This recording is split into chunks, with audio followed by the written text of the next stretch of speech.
बिहार में इन दिनों सियासत गर्म है। महागठबंधन और एनडीए के खिलाफ लगातार बयानबाजी है। ऐसे में नए नए एनडीए के घटक दलों में शामिल होने वाली जीतन राम मांझी की पार्टी ने क्या कुछ कहना है महागठबंधन छोड़ने के बाद। इन तमाम मुद्दों पर चर्चा के लिए हमारे साथ हम पार्टी के राष्ट्रीय प्रवक्ता धीरेन्द्र कुमार मुन्ना जी, इनसे जानने की कोशिश करते हैं। मुन्ना जी, लगातार आप जब से बाहर आए हैं, एनडीए में शामिल हुए हैं, लगातार महागठबंधन जो है वो अटैकिंग मूड में है। नहीं, देखिए, अटैकिंग मोड में है ये बहुत अच्छी बात है। हम लोग भी वहाँ थे, लेकिन दुर्भाग्यवश वहाँ से निकलना पड़ा।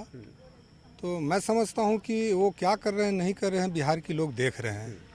जब उनके यहाँ रह के हम लोग 5 आदमी इकट्ठे नहीं बैठ पाए, बिहार को कैसे इकट्ठा करके लेके आगे विकास की बात करना चाहते हैं, समझ से परे है। क्या लगता है तेजस्वी जी को महागठबंधन, जब आप वहाँ थे तो महागठबंधन के तौर पे नेता मान रहे थे सभी दलों के लोग? बिल्कुल नहीं मान रहे थे नेता। अगर नेता मानने हुए होते तो आज हम लोग यहाँ नहीं होते। तो कहीं ना कहीं इस बात की नाराजगी तेजस्वी जी को रही होगी। बिल्कुल तेजस्वी जी को नाराजगी, जिस तरह से एरिस्टोक्रेटिक वे में वो चलाना चाहते हैं गठबंधन को, वो कहीं भी सही नहीं है। न पार्टी के अंदर भी लोकतंत्र नहीं है। देखिए कि आए दिन वहाँ के बड़े बड़े नेता लोग आए वहाँ से निकल के आ रहे हैं, वहाँ पे सम्मान नहीं दिया जाता है किसी सीनियर नेताओं को। तो ऐसे समय में मैं समझता हूँ कि महागठबंधन को कहीं ना कहीं वो कमज़ोर करने का काम कर रहे हैं। अब वो किनके इशारे पे कर रहे हैं, किनको मदद कर रहे हैं, ये तो वही बता सकते हैं। तो फिर आखिर तेजस्वी यादव लगातार सीएम नीतीश पर नेता प्रतिपक्ष के नाते हमला कर रहे हैं, लेकिन कोई और वजह रही होगी जिसको लेकर नेता प्रतिपक्ष तेजस्वी यादव लगातार सीएम नीतीश को टारगेट कर रहे हैं? देखिए, ये तो बड़ा साधारण सा बात है कि आदरणीय नीतीश जी के नेतृत्व में पिछले 15 साल से विकास हो रहा है, ये सब लोग जानते हैं। अब जब उनको पुरानी आदत को छुड़वाना चाहते थे लूट खसोट का, तो कहीं ना कहीं उनको कुर्सी गंवानी पड़ी।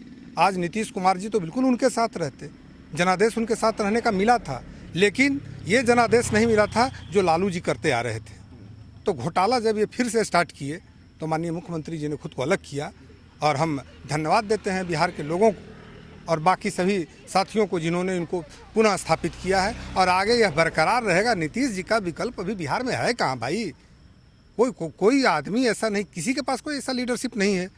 आज दलितों की बात कर लीजिए, अभी वो कह रहे हैं कि दलित विरोधी हैं। मैं तो कहता हूं कि आपके समय में जितना दलित पर हत्याएं हुई हैं, जितना बड़ा बड़ा नरसंहार हुआ है, वो पूरा रिकॉर्ड उठा के देख लीजिए। आप जाति का आरोप लगाते हैं आदरणीय मुख्यमंत्री जी पर। कहीं ना कहीं पे लॉ एंड ऑर्डर से लेके सड़कें हो, बिजली हो, पानी हो, सभी क्षेत्र में काम हुआ है। अब बोलने के लिए उनके पास कुछ बचा ही नहीं है। अनर्गल आरोप लगाते हैं, जानकारी का अभाव है उनको। तेजस्वी यादव आज भी कह रहे हैं कि बेरोजगारी सबसे बड़ा मुद्दा है, और इसको लेकर उन्होंने आज वेबसाइट भी जारी की है, टोल फ्री नंबर जारी किया है। तो ऐसे में तेजस्वी यादव का तो जनाधार बढ़ जाएगा। नहीं, बेरोजगारी उनके टाइम में, अब जो जिस तरह का रोजगार वो देते थे कि किडनैपिंग उस समय होता था, हत्याएं होती थी, सड़क का छीनतैती होता था, इसी तरह का तो रोजगार था। और किस तरह के रोजगार का उन्होंने सृजन किया था अपने समय में, या उनको पता भी क्या है? देखिए, आदरणीय नीतीश जी हम लोग जैसे पॉलिटिशियन के लिए यूनिवर्सिटी हैं, और उनको सीखने की ज़रूरत है। अभी गलती से अगर कोई आदमी 1-2 दिन के लिए उप मुख्यमंत्री बन जाए तो उसको ये नहीं समझ में आना चाहिए कि हमको बिहार चलाने का दिमाग हो गया है। मैं समझता हूँ कि कहीं ना कहीं उनको अभी समझना पड़ेगा। अभी तो ज्ञान की कमी है, इसलिए बहुत कुछ बोल जाते हैं। अब बिहार के लोगों को उनको माफ़ भी करना चाहिए। अभी उम्र है, कम उम्र है, और शिक्षा की भी कमी है, इसलिए बहुत कुछ बोलते रहेंगे। एक छोटा सा सवाल, इस बार विधानसभा में 243 में कुल कितनी सीटें हम पार्टी लड़ेगी?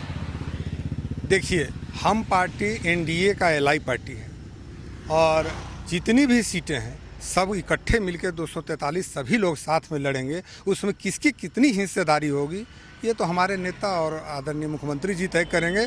हमको पता है कि हम लोगों को 243 सीटों पर मेहनत करना है, सब कोई को मिलकर मेहनत करना है, और फिर से नीतीश कुमार जी के नेतृत्व में अगले 5 साल के लिए बिहार के लिए उनको हम लोग सौंपेंगे। बिल्कुल। तो हिस्सेदारी चाहे जो भी हो, वफादारी नीतीश कुमार के प्रति होगी, ये साफ तौर पे कहना है धीरेन्द्र कुमार मुन्ना, जो कि राष्ट्रीय प्रवक्ता है जीतन राम मांझी की पार्टी हिंदुस्तान हम पार्टी के। तो ऐसे में देखना दिलचस्प होगा कि आने वाले इलेक्शन में और क्या कुछ देखने को मिलता है। Kumar Gautam, news 4 nation, Patna.